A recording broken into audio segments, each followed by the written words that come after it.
আসসালামু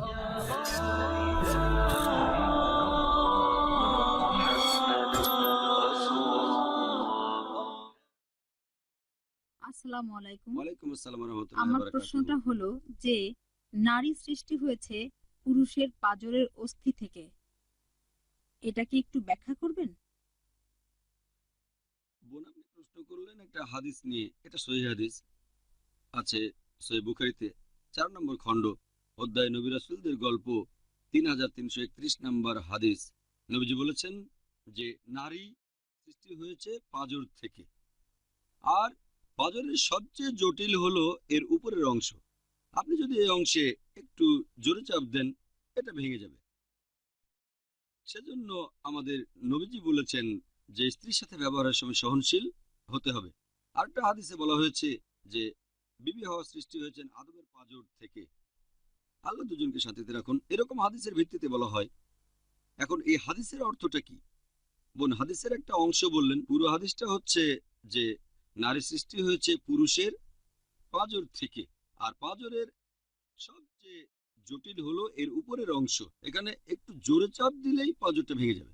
সেজন্য আপনারা স্ত্রীদের প্রতি দয়া এবং সহানুভূতি দেখাবেন, তাহলে তার সাথে ভালো ব্যবহার করবেন, সদাই ব্যবহার করবেন। পুরো হাদিসটা বলছে স্ত্রীর সাথে ভালো ব্যবহার করো। এখন আমাদের নবীজি কেন এই কথা বলেছেন যে নারী সৃষ্টি হয়েছে পাঁজর থেকে, আর সবচেয়ে জটিল হলো পাঁজরের উপরের অংশ?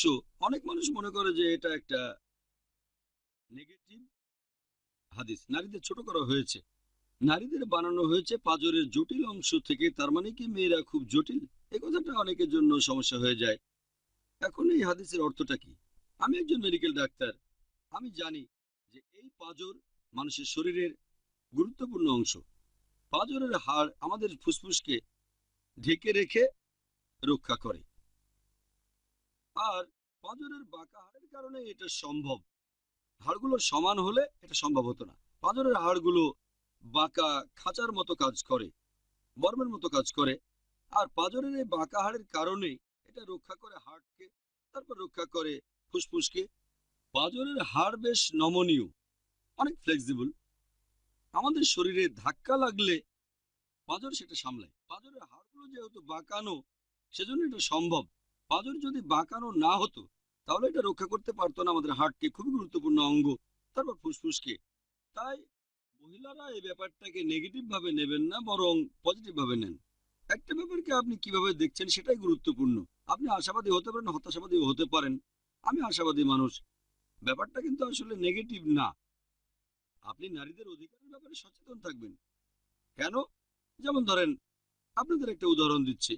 আল্লাহ সুবহানাহু ওয়া তাআলা নারী জাতিকে দিয়েছেন স্নেহ আর ভালোবাসার ক্ষমতা।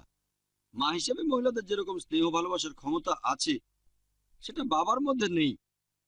সেজন্য মায়ের প্রতি সম্মান বাবার সম্মানের 3 গুণ বেশি। এখন যেহেতু মহিলাদের মধ্যে এই ইমোশনাল অনুভূতিটা রয়েছে, যাতে করে সে একজন ভালো মা হতে পারে, কিছু নেগেটিভ দিকও আছে। নেগেটিভ দিকটা হচ্ছে, যেহেতু সে ইমোশনাল, বেশি আবেগপ্রবণ, তাই তার হিস্টেরিক্যাল হওয়ার সম্ভাবনাটাও অনেক বেশি, পুরুষদের সম্ভাবনা কম। এখানে পজিটিভ আছে, নেগেটিভও আছে, তবে নেগেটিভের চেয়ে পজিটিভ বেশি। পজিটিভ হচ্ছে সে একজন ভালো মা হতে পারবে, সন্তানের যত্ন নিতে পারবে। নেগেটিভ দিক হচ্ছে হিস্টেরিয়া হতে পারে, এমন না যে সব মহিলা হিস্টেরিক্যাল। পুরুষদের তুলনায় মহিলাদের হিস্টেরিয়া হওয়ার সম্ভাবনা বেশি, তারপরও হয়তো খুবই কম পার্সেন্টেজ। সব মহিলাই মা হতে পারেন, তবে হিস্টেরিয়া সব মহিলার মধ্যে নেই। এখানেও একই ব্যাপার, যেহেতু আমাদের পাঁজরের হাড় বাঁকানো, তাই উপকারিতা বেশি। নেগেটিভ দিক হলো হাড়টাকে সোজা করতে গেলেই ভেঙে যাবে।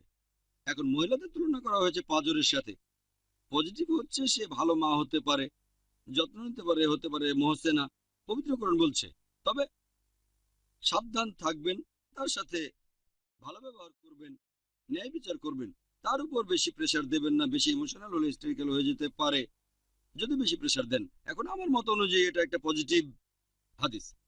তবে কিছু কিছু বিশেষজ্ঞ আর অমুসলিম অনেকেই এই হাদিসটা বিকৃত করে তুলে ধরে, ইসলামের নিন্দা করে, আর মুসলিম মহিলাদের অনেকে মনে করে ও হ্যাঁ তাই তো, এখন কি করব, এভাবে তারা আবারও হিস্টেরিক্যাল হয়ে যায়।